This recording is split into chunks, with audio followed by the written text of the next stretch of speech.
সবাইকে শুভেচ্ছা জানাচ্ছি। আজকে তারুণ্যের সংলাপে আমাকে যে প্রশ্নটা করা হয়েছে, এই প্রশ্নের একটা প্রিসাপোজিশন আছে অলরেডি। যেমন এখানে বলা হয়েছে যে মানুষের যে আশা আকাঙ্ক্ষা ছিল তার মানে এটা শেষ হয়ে গিয়েছে। তারপরে প্রশ্নটা হচ্ছে, এখানে বলা হয়েছে যে আস্থা ধরে রাখতে পারছেন না, তার মানে এটা কনক্লুশনে পৌঁছাই গেছে অলরেডি। তারপরে হচ্ছে অনেকটা ব্যর্থ হয়েছে। তো অনেকগুলো প্রিসাপোজিশন থেকে আজকের বক্তব্যটা হচ্ছে, প্রশ্নটা করা হয়েছে।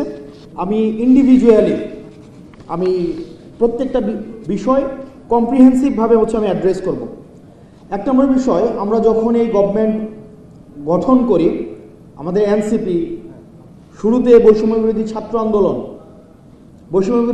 আন্দোলন যখন আন্দোলনের নেতৃত্বে আসে, তখন এই আন্দোলনে ফেসিবাদ বিরোধী প্রত্যেকটা রাজনৈতিক দলের, বিশেষ করে ছাত্র সংগঠনের যারা আছে, তারা এই বৈষম্য বিরোধী ছাত্র আন্দোলনে বৈষম্য বিরোধীর ব্যানারে অংশগ্রহণ করেছিল। কিন্তু পরবর্তীতে আমরা দেখেছি সবাই যার যার রাজনৈতিক প্ল্যাটফর্মে ফিরে গিয়েছে এবং এই গভর্নমেন্টের সব রেসপন্সিবিলিটি আমাদের নিতে হয়েছে। আমাদের স্ট্যাটাসটা হয়েছিল এমন, রেসপন্সিবিলিটি উইদাউট অথরিটি। এই গভর্নমেন্টের ফরমেশনটা যদি দেখেন, এই গভর্নমেন্টের যত দায়, যত ব্যর্থতা, সব ব্যর্থতা হচ্ছে এনসিপির। কিন্তু এই গভর্নমেন্টে যারা আছে, এই গভর্নমেন্টে বিএনপির অংশগ্রহণ রয়েছে। আমি বিএনপির অংশগ্রহণ বলতে আমি বুঝাচ্ছি না যে সরাসরি বিএনপির রাজনীতির সাথে সম্পৃক্ত এমন কোনো মানুষ এখানে আছে। এখানে জামাতে ইসলামীর এখানে প্রপোজড অনেক এখানে উপদেষ্টা হয়েছে, এখানে বিএনপি প্রপোজড অনেকে উপদেষ্টা হয়েছে। কিন্তু এই গভর্নমেন্টের যত ধরনের ব্যর্থতা, যত ধরনের সীমাবদ্ধতা, আমাদের প্রত্যাশা এবং প্রাপ্তির মধ্যে যে দৃশ্যমান ব্যবধানটি রয়েছে, সেই ব্যবধানটির পুরোটা দায়ভার এনসিপির নিতে হয়েছে। অর্থাৎ এনসিপির এই রাজনীতিটা শুরু করেছে এই গভর্নমেন্টের দায় নিয়ে। এখন দেখেন, মানুষ এনসিপি থেকে অনেক বেশি প্রত্যাশা করেছে। প্রত্যাশার যে মাত্রাটা, সেটা ছিল আকাশচুম্বী। কারণ ক্রিয়াশীল যে রাজনৈতিক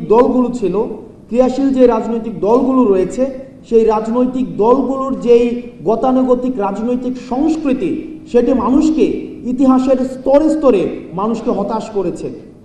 সেই জায়গা থেকে এনসিপির কাছে নতুনত্ব প্রত্যাশা করেছে। আমরা এনসিপি যদি আমাদের কার্যক্রমগুলো দেখি, একটা রাজনৈতিক দল যদি দাঁড়াতে চায়, তিনটা বিষয়ের সাথে প্রচলিত রয়েছে, তিনটা বিষয়ের সাথে তার কম্প্রোমাইজ করতে হয়। এক নম্বর বিষয় এক্সিস্টিং মিডিয়া, 2 নম্বর বিষয় ব্যুরোক্রেসি, 3 নম্বর বিষয় ওই স্টেটের মিলিটারি।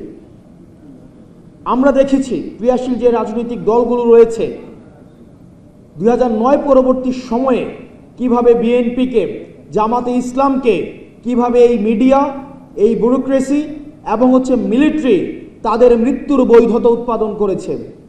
আমরা দেখেছি কিভাবে তাদেরকে রাজনৈতিকভাবে তাদেরকে নির্যাতন এবং নিপীড়নের মধ্য দিয়ে তাদের প্রত্যেকটি হত্যার কিভাবে বৈধতা উৎপাদন করেছে। কিন্তু অত্যন্ত দুঃখজনক বিষয় এবং পরিতাপের বিষয়, অভ্যুত্থান পরবর্তী সময়ে এই ফ্যাসিস্ট তিনটি অপশক্তির বিরুদ্ধে এনসিপিকে একা লড়ে যেতে হয়েছে। আমরা মিডিয়ার বিরুদ্ধে সরব ছিলাম, আমরা মিলিটারির যেই অংশটা বাংলাদেশের বিরুদ্ধে কাজ করেছে, ফ্যাসিবাদের বৈধতা উৎপাদন করেছে, আমরা সেটার বিরুদ্ধে আমরা সরব ছিলাম। তৃতীয়ত, আমরা যে এই ব্যুরোক্রেসি রয়েছে, আমরা ব্যুরোক্রেসির বিরুদ্ধে আমরা সরব ছিলাম। একই সাথে যেই অলিগার্ক শ্রেণী, যেই ব্যবসায়িক শ্রেণী এই ফ্যাসিবাদকে ফুয়েল দিয়েছে, ফ্যাসিবাদকে চিন্তার জগতে, বুদ্ধির জগতে অর্থ দিয়ে এই হাসিনাকে খুনি হাসিনা হতে সহায়তা করেছে, সেটার বিরুদ্ধে আমাদের সুস্পষ্ট অবস্থান ব্যক্ত করেছি। কিন্তু অত্যন্ত দুঃখজনক বিষয়, এই জায়গাগুলোতে বাংলাদেশ জাতীয়তাবাদী দল বিএনপি এবং জামাতে ইসলামী সহ ফ্যাসিবাদ বিরোধী যে রাজনৈতিক দলগুলো রয়েছে, সেই রাজনৈতিক দলগুলোর কাছ থেকে আমাদের প্রত্যাশা ছিল অনেক বেশি। 5ই আগস্ট পরবর্তীতে যেই ফাইটটি হয়েছে এই ফ্যাসিবাদী কাঠামোর বিরুদ্ধে, এই কাঠামোর বিরুদ্ধে অনেকটা এনসিপিকে একাই লড়ে যেতে হয়েছে। আমরা মিলিটারির চোখে চোখ রেখে কথা বলেছি, আমরা বসুন্ধরা গ্রুপের চোখে চোখ রেখে কথা বলেছি। এনসিপির রাজনীতি, আমাদের মিডিয়া প্রপাগান্ডা, এই যে চ্যানেল ওয়ানের একটা হচ্ছে এখানে একজনকে একটা রাজনৈতিক কালচারে এভাবে অ্যাড্রেস করে কথা বলাটা, এটা ছিল টেবু। আপনি যদি দেখেন 5ই আগস্ট পূর্বের রাজনীতিতে এভাবে অ্যাড্রেস করে কথা বলাটা ছিল টেবু, কিন্তু আমরা রাজনৈতিক সংস্কৃতিতে আমরা সত্য এবং মিথ্যা প্রচলিত রয়েছে। আমাদের পৃথিবীতে কথা 3 ধরনের: সত্য কথা, মিথ্যা কথা এবং হচ্ছে রাজনৈতিক কথা। আমরা সত্য এবং মিথ্যার মাঝখানে যে গ্রে লাইন, এনসিপি সে গ্রে লাইনে অবস্থান করেনি। আমরা সত্যকে সত্য বলেছি, মিথ্যাকে মিথ্যা বলেছি। আমরা দেখেছি মিডিয়া ট্রায়ালের মধ্য দিয়ে এনসিপির নেতাকর্মীদেরকে কিভাবে চরিত্র হনন করা হয়েছে। আমাদের বৈষম্য বিরোধী ছাত্র আন্দোলনের যেসব নেতাকর্মী রয়েছে, অনেকের চাঁদাবাজির যে বিষয়গুলো রয়েছে সেটির দায়ভারও আমাদেরকে নিতে হয়েছে। উপদেষ্টাদের যে সীমাবদ্ধতা রয়েছে সেটির দায়ভারও আমাদেরকে নিতে হয়েছে। আমরা দেখেছি, আমরা 5ই আগস্টে আমরা হচ্ছে কক্সবাজার গিয়েছি, সেখানে মিডিয়া ফ্রেমিং করে উপাত্ত তথ্য উপাত্ত সহ একদম লাইভে প্রচার করা হয়েছে আমরা হাসের সাথে মিটিং করে ফেলেছি, লাউঞ্জে দেখা হয়েছে, অথচ হাস হচ্ছে ওয়াশিংটনে। এই মিডিয়ার মধ্য দিয়ে এটা থেকে আমাদের শিক্ষা নিতে হবে। 5ই আগস্টের পূর্ববর্তী সময়ে বিএনপির প্রত্যেকটা কার্যক্রমকে হত্যাযোগ্য কার্যক্রম হিসেবে সম্মতি উৎপাদন করেছে মিডিয়া। আমাদের ভুলে গেলে চলবে না। কিছুক্ষণ আগে আবিদ ভাই কথা বলছিলেন, হামিম কথা বলছিলেন, আমরা একটা জেনারেশনাল একটা ফাইটের মধ্যে রয়েছি। তরুণ প্রজন্ম এবং পূর্ব প্রজন্মের এই জেনারেশনাল ফাইটটাকে আমাদের হচ্ছে ডিকোড করতে হবে। আজকে আপনারা যারা মনে করছেন এই মিডিয়ার যে ধরন, আমরা মিডিয়া বিমুখ না, আমরা মিডিয়া বিরোধী না, কিন্তু আমরা বারবার যেটা বলে এসেছি মিডিয়াকে বস্তুনিষ্ঠ হতে হবে।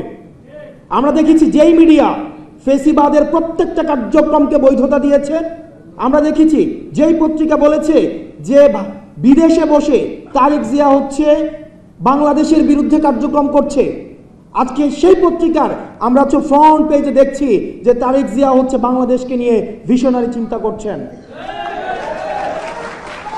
আপনি যদি এই দ্বিমুখী আচরণকে আপনি ডিকোড করতে না পারেন, তাহলে ভবিষ্যতের যে অন্ধকার, যে অদৃশ্য ছায়ার কথা আবিদ ভাই বলেছেন, সেই অদৃশ্য ছায়ার আপনাকে খুব শীঘ্রই সেই ছায়ার মধ্যে আপনাকে করাল গ্রাসে বন্দী হয়ে যেতে হবে। আমাদের রাজনীতি বন্দী হয়ে গিয়েছে, বন্ধক হয়ে গিয়েছে আমাদের ব্যবসায়ীদের কাছে, বসুন্ধরার কাছে। বাংলাদেশে আমি আপনাকে চ্যালেঞ্জ দিয়ে বলছি, এনসিপির পূর্বে ক্রিয়াশীল যে রাজনৈতিক দলগুলো ছিল, কারা এই মিডিয়া মাফিয়াতন্ত্রের বিরুদ্ধে কথা বলেছে, কারা এই ব্যবসায়ী মাফিয়াতন্ত্রের বিরুদ্ধে কথা বলেছে, আপনি কোনো জায়গায় হচ্ছে খুঁজে বের করেন। রাজনীতিবিদদের হাতে থাকতে হবে।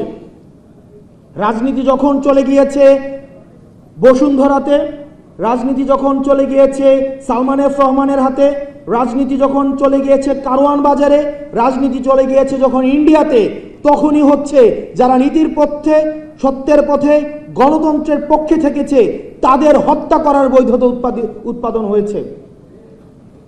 প্রিয় গণতন্ত্রকামী ভাইয়েরা, আপনারা যারা আছেন, আমাদের এনসিপির ফেব্রুয়ারি 28 তারিখ হচ্ছে আমরা রাজনৈতিক দল করেছি। এই 28 তারিখের পর থেকে শুরু করে আজকের এই সেপ্টেম্বরের 20 তারিখ পর্যন্ত আমাদের অর্জন কম নয়। বাংলাদেশের সর্বপ্রথম কোন রাজনৈতিক দল সে কিভাবে তার পরবর্তী রাজনৈতিক পরিক্রমা অতিক্রম করবে, তার অর্থনৈতিক ব্যবস্থার একটা স্বচ্ছ রূপরেখা আমরাই সর্বপ্রথম উপস্থাপন করেছি। আমরা ক্রাউড ফান্ডিং পলিসিটা আমরা আপনাদের সামনে উপস্থাপন করেছি। আমরা অন্তত দেখিয়েছি যে এই ভিত্তিতে আমাদের পরবর্তী রাজনৈতিক পরিক্রমা আমাদের পরিচালিত হবে। দ্বিতীয়ত আমরা পলিটিক্যাল কালচারটা আমরা চেঞ্জ করতে পেরেছি। আমি দেখেছি কিছুদিন আগে জাতীয়তাবাদী দল বিএনপির স্ট্যান্ডিং কমিটির যারা মেম্বার রয়েছেন তারাও পিকআপে উঠে পল্টনে হচ্ছে তাদের কার্যক্রম, রাজনৈতিক কার্যক্রম পরিচালনা করেছে।